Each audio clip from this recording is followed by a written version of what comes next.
Il y a une question que l'on ne dit à voix haute qu'après avoir beaucoup souffert. Pourquoi quelqu'un que j'ai aimé de tout mon cœur m'a-t-il rendu seulement de la froideur, de la manipulation ou du mépris? Cette question, tu l'as peut-être posée des dizaines de fois. Pas par obsession, mais parce que ton esprit essaye encore de comprendre comment un lien qui semblait tendre a pu se transformer en un terrain d'injustice émotionnelle. Et surtout, pourquoi cela t'est arrivé à toi, alors que tu n'as fait qu'aimer, soutenir, pardonner, maintenir la paix? Pourtant, il y a quelque chose que la psychologie jungienne révèle avec une précision presque douloureuse. Ce que tu as vécu n'a rien à voir avec un manque de valeur en toi. Rien à voir avec des défauts que tu aurais eus, ni avec une prétendue faiblesse. Ce que tu as traversé est le produit d'une dynamique psychique profonde, en toi, mais surtout en eux. Il existe dans chaque histoire personnelle un moment où l'on se sent trahi par quelqu'un à qui l'on n'a jamais souhaité autre chose que le bien. Peut-être un parent qui n'a jamais reconnu tes efforts. Peut-être un partenaire qui t'a fait sentir que tu n'étais jamais assez. Peut-être un ami qui a transformé ta vulnérabilité en arme, ou un collègue qui a profité de ta gentillesse pour t'affaiblir. Dans chaque cas, tu as essayé, tu as écouté, tu as expliqué, tu as donné encore une chance, puis encore une autre, même quand ton cœur te disait déjà que tu t'épuisais. Jusqu'au jour où tout s'est brisé, et où tu t'es retrouvé face à la même question « Qu'est-ce que j'ai fait pour mériter ça ?» Mais Jung dirait que tu regardes dans la mauvaise direction. La douleur est réelle, la blessure est réelle, mais l'histoire que tu te racontes pour l'expliquer est souvent incomplète. Tu crois que tout tourne autour de toi, tes qualités, tes manques, ta manière d'aimer. En vérité, ce qui s'est produit vient d'un mélange subtil entre les blessures inconscientes de l'autre et les parts de toi que tu n'avais pas encore reconnues. Ce n'est pas ton amour qui a provoqué la cruauté. Ce n'est pas ta bonté qui a attiré le mépris. Ce n'est pas ta loyauté qui a réveillé la manipulation. Ce sont des forces invisibles, des mémoires affectives, des ombres psychiques, des besoins jamais nommés, qui ont structuré la manière dont cette personne a réagi à toi et la manière dont tu as accepté certaines choses. Dans les prochains chapitres, nous allons éclairer ces forces une à une. Ce qui se joue dans l'ombre, pourquoi les mêmes types de personnes semblent revenir dans ta vie, et surtout, comment mettre fin à ce cercle. Tu vas comprendre que rien de ce que tu as vécu ne définit ta valeur, et surtout, que tu n'es pas condamné à répéter ces histoires. Pour comprendre pourquoi certaines personnes t'ont traité d'une manière si injuste, il faut descendre dans un niveau beaucoup plus profond que celui des intentions conscientes. Tu peux dire « Je suis quelqu'un de bien, je veux des relations saines, je ne mérite pas d'être maltraité. » Et tu as raison. Mais ce que Jung nous rappelle, c'est que nous ne vivons pas seulement à partir de ce que nous affirmons consciemment. Une grande partie de notre vie relationnelle se joue dans l'inconscient, ce territoire immense où résident les émotions refoulées, les besoins non exprimés, les blessures d'enfance et les parties de nous que nous avons préféré oublier pour survivre. Jung appelait cette zone cachée l'ombre. L'ombre n'est pas seulement composée de défauts ou d'impulsions négatives.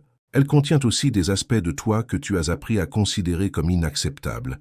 Ta colère légitime, ton instinct de protection, ton pouvoir personnel, ton droit à dire non, ta sensibilité, ton besoin d'être reconnu. Ces parties, rejetées trop tôt ou trop violemment, n'ont pas disparu. Elles ont simplement glissé sous la surface, où elles agissent en silence. Et voici ce que la plupart des gens ignorent.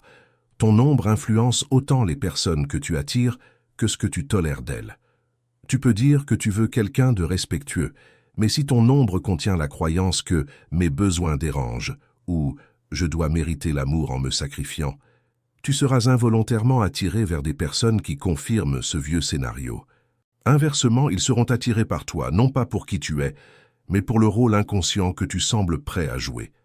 Et cette dynamique ne vient jamais de toi seul. L'autre personne arrive également avec sa propre ombre, ses frustrations, ses peurs, ses traumatismes, ses blessures non digérées. Quand deux ombres se rencontrent, cela peut créer une relation profondément guérissante, ou une relation destructrice, où chacun, sans s'en rendre compte, appuie sur les blessures de l'autre. C'est pour cela que certaines rencontres semblent presque écrites d'avance. Comme si tu reconnaissais quelqu'un, non pas avec les yeux, mais avec la mémoire d'une blessure ancienne. comme si ton cœur s'ouvrait trop vite, trop fort, avant même que ta raison n'ait le temps de comprendre ce qui se passe. Jung disait que lorsque deux personnes se rencontrent, ce sont souvent deux histoires inachevées qui se reconnaissent. L'une devient le miroir de l'autre. Leurs ombres s'emboîtent comme une clé et une serrure. De l'extérieur, cela ressemble au hasard. De l'intérieur, c'est une collision entre ce que l'un fuit et ce que l'autre n'a jamais guéri. Lorsque quelqu'un te maltraite, ce n'est pas toujours une décision consciente. Souvent, c'est l'expression maladroite, parfois cruelle, de ses propres zones non éclairées. Et toi, sans t'en rendre compte, tu peux réagir non pas en fonction de ta force actuelle, mais en fonction d'anciennes parties de toi qui n'ont jamais été entendues. Dans le prochain chapitre, nous allons entrer dans l'un des mécanismes les plus puissants décrits par Jung, la projection, la manière dont les autres t'accusent de leurs propres ombres, et comment certaines de ces accusations trouvent un terrain fertile en toi. Dans le chapitre précédent, nous avons vu comment l'ombre influence silencieusement nos relations. Maintenant, nous entrons dans l'un des mécanismes les plus déroutants et les plus douloureux de la psychologie jungienne, la projection. C'est ici que beaucoup de blessures relationnelles deviennent enfin compréhensibles. Jung disait que nous ne voyons pas les autres tels qu'ils sont réellement. Nous les voyons à travers les filtres invisibles de nos propres conflits intérieurs. Autrement dit, ce que l'on refuse de reconnaître en soi, on finit par l'attribuer aux autres. Imagine une personne qui refuse d'admettre qu'elle est égocentrique, qu'elle utilise les autres ou qu'elle ne sait pas donner un amour réciproque. Cette réalité refoulée ne disparaît pas. Elle descend dans son ombre où elle continue d'exister. Puis cette personne te rencontre, toi, avec ta générosité, ta sensibilité, ta capacité naturelle à donner sans compter. Ta présence agit comme un miroir involontaire. Elle éclaire ce que l'autre ne veut surtout pas voir. Et alors une réaction étrange se produit. Au lieu de faire face à leur propre vérité, ils te la projettent dessus.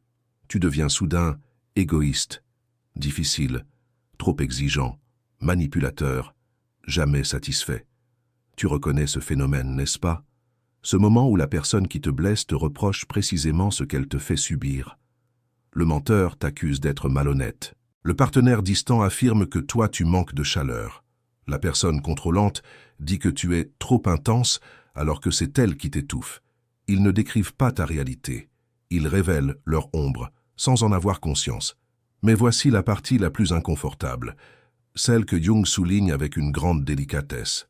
La projection ne colle pas à n'importe qui. Elle adhère à quelque chose en toi qui reste encore non guéri. Si tu as refoulé ta colère, il sera facile pour quelqu'un de te faire croire que tu n'as pas le droit de protester. Si tu as refoulé ton besoin d'être respecté, tu pourras tolérer des comportements qui te diminuent. Si tu as refoulé ton intuition, tu douteras de toi et accepteras l'histoire de l'autre comme plus vraie que la tienne. C'est ainsi qu'une dynamique toxique naît. L'autre projette ce qu'il ne veut pas voir. Et une partie de toi, oubliée, affaiblie, silencieuse, laisse cette projection entrer. Jung disait que ce qui te choque, te blesse ou t'obsède chez l'autre est toujours un message, un passage secret vers ton propre inconscient. Cela ne signifie pas que tu mérites leur cruauté. Cela signifie que chaque blessure relationnelle a deux couches, ce que l'autre fait. Ce que cela réveille en toi qui existait déjà à un niveau plus profond. Quand quelqu'un te traite injustement, il n'agit pas seulement à partir de son ombre. Il touche un point sensible que ton ombre à toi garde depuis longtemps. Et c'est ici que la prise de conscience devient un pouvoir. Car dans le prochain chapitre, nous allons explorer pourquoi, malgré la douleur, tu as tendance à revivre la même histoire avec des visages différents, comme si une partie de toi était ramenée encore et encore à la même blessure. Si la projection explique pourquoi certaines personnes t'ont traité injustement, elle n'explique pas encore pourquoi tu sembles parfois revivre, encore et encore, la même dynamique avec des visages différents. Comme si la vie te ramenait toujours au même endroit émotionnel, la même déception, la même injustice, la même sensation de te perdre pour garder quelqu'un. Pour Jung, ce phénomène n'est ni un hasard, ni une malédiction. C'est l'expression d'un principe psychique profond, la répétition du non résolu. La psyché, dit-il, cherche spontanément à rejouer les expériences qui l'ont blessée dans l'espoir de les transformer. Non pas parce que tu aimes souffrir, mais parce qu'une partie de toi continue d'essayer de guérir une vieille histoire, souvent une histoire qui a commencé bien avant tes relations adultes. Si, enfant, tu as appris que l'amour signifiait marcher sur des œufs, tu peux sans le vouloir être attiré par des personnes qui te rendent anxieux, dans l'illusion inconsciente. Cette fois, je saurais faire mieux. Si tu as grandi avec un parent émotionnellement absent, l'amour lointain peut te sembler étrangement normal, même si ton cœur réclame le contraire. Si l'on t'a critiqué à répétition, il est possible que tu te sentes mystérieusement aimanté par des personnalités dures, exigeantes, impossibles à satisfaire. Car une part de toi cherche toujours la validation qu'elle n'a jamais reçue. Ce glissement vers la répétition n'est pas un choix conscient. C'est un mouvement intérieur presque magnétique qui te pousse à retourner vers ce qui a été laissé en suspens. C'est pourquoi tu peux changer de ville, changer de travail, changer complètement de cercle social. Et pourtant, te retrouver dans une relation qui reproduit exactement les mêmes blessures. Les noms changent, les visages changent. Mais le sentiment, lui, reste identique. Jung disait « Tant que tu ne rends pas l'inconscient conscient, il dirigera ta vie, et tu l'appelleras « destin ». Tant que tu crois que les autres sont entièrement responsables de ce qui se répète, tu restes prisonnier du cycle. La libération commence quand tu poses des questions plus difficiles, mais plus vraies. Quel rôle est-ce que je joue à chaque fois? Quel signe ai-je ignoré parce qu'il me semblait familier? Qu'est-ce qui m'attire précisément chez ce type de personne? Quelle partie blessée de moi cherche encore une réparation impossible? Ce ne sont pas des questions de culpabilité, ce sont des questions de lucidité. Car si tu es encore en train de lire ou d'écouter ce genre de réflexion, c'est déjà la preuve que tu n'es plus entièrement identifié au rôle de victime. Une partie de toi est en train d'observer. Une partie de toi veut comprendre.